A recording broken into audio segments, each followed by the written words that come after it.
तुमचा विश्वास आमची ताकद.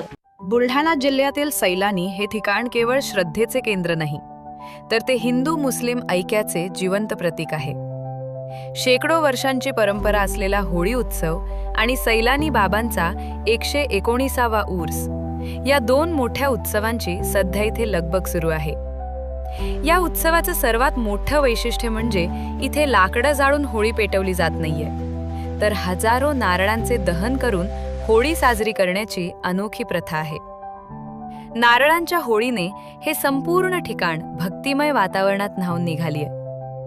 या उत्सवासाठी केवळ महाराष्ट्रातूनच नव्हे, तर देशाच्या कानाकोपऱ्यातून लाखो भाविक सैलानी नगरीत दाखल झालेत.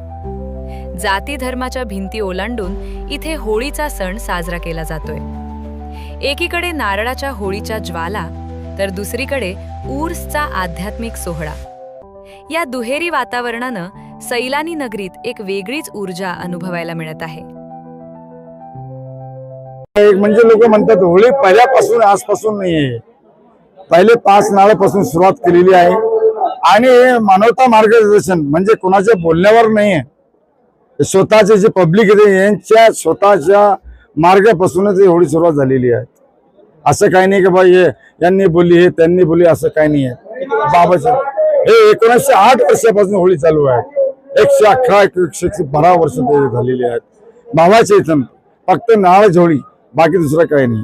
आणि कोणी बाबाने सर्व भोतू बाबा आहे, भोतू बाबाचे कोणते नांदी लागायचे नाही. त्याला ऑल इंडियाचे परराष्ट्रीय लोक देवाला इथे येतात, देवाले मानतात. सैलानी बाबाले अति मान शक्ती आहे.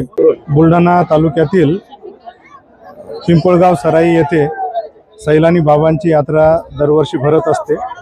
अतिशय हिंदू मुस्लिम एकतेचं हे प्रतीक असलेली यात्रा दरवर्षी भरते. होळीनिमित्त आज इथे होळी पेटवण्यात आली. 28 फेब्रुवारीपासून या यात्रेला सुरुवात झाली आणि संदलला म्हणजे 8 मार्चला संदल होईल. संदलनंतर या यात्रेची समाप्ती होईल. मी या यात्रेमध्ये आलेल्या सर्व भाविक भक्तांना या उर्सच्या खूप खूप शुभेच्छा देतो. आणि भारतभरातून आलेले जे काही बाबांचे भक्त आहेत अतिशय श्रद्धेने येतात आणि अतिशय शांततेने त्यांनी ही यात्रा करावी अशी मी सर्वांना शुभेच्छा देतो. आणि तसेच इथे प्रशासनाचे सर्व अधिकारी, पोलीस कर्मचारी, पंचायत समिती, तहसील, वन विभाग सर्व प्रकारचे अधिकारी इथे हजर आहेत. या यात्रेत कोणत्याही प्रकारचा अनुचित प्रकार घडणार नाही यासाठी तगडा बंदोबस्त प्रशासनाने ठेवलेला आहे. लाखो भाविकांची गर्दी लक्षात घेता प्रशासनाने सुरक्षेचे कडेकोट नियोजन केले आहे. दरवर्षीप्रमाणे सैलानी बाबाचा दर्गा उत्सव जो आहे तो सुरू झालेला आहे. आणि आज होळी पौर्णिमा आहे. होळीच्या निमित्ताने दरवर्षी जसे भाविक या ठिकाणी येत असतात तशीच भाविकांची गर्दी यावर्षी सुद्धा आहे. आणि त्या अनुषंगाने पोलिसांनी, प्रशासनाने या ठिकाणी भाविकांची कुठली गैरसोय होऊ नये याच्या अनुषंगाने दरवर्षीप्रमाणे योग्य ती व्यवस्था केलेली आहे. पोलीस प्रशासनाने या ठिकाणी योग्य तो चोख बंदोबस्त ठेवलेला आहे.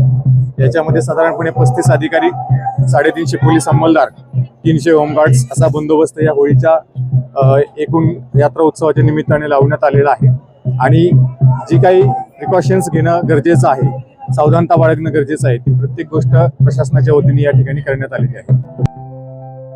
होळी दहनानंतर या 8 दिवसीय धार्मिक महोत्सवाला सुरुवात झाली असून येणाऱ्या काळात विविध धार्मिक विधी आणि प्रार्थनांचे आयोजन करण्यात आले आहेत. या महोत्सवाची सांगता 8 मार्चच्या भव्य संदल मिरवणुकीच्या 3 दिवसानंतर होणार आहे. सैलानीमधील हे चित्र खऱ्या अर्थाने देशाच्या सर्व धर्म समभाव संस्कृतीचे दर्शन घडवणारे आहे. होळीच्या रंगात उर्सचा आध्यात्मिक रंग मिसळल्यामुळे या तीर्थक्षेत्राचे महत्त्व अधिकच वाढले. ब्युरो रिपोर्ट, लोकप्रिय मराठी न्यूज, सैलानी, बुलढाणा. आपल्या मनातल्या निर्भीड बातम्या पाहण्यासाठी लोकप्रिय मराठी न्यूजच्या यूट्यूब न्यूज चॅनलला सबस्क्राईब, लाईक व शेअर करा. व दुसऱ्यांनाही सबस्क्राईब, लाईक व शेअर करायला लावण्यासाठी विसरू नका. धन्यवाद. पाहत रहा लोकप्रिय मराठी न्यूज. तुमचा विश्वास आमची ताकद.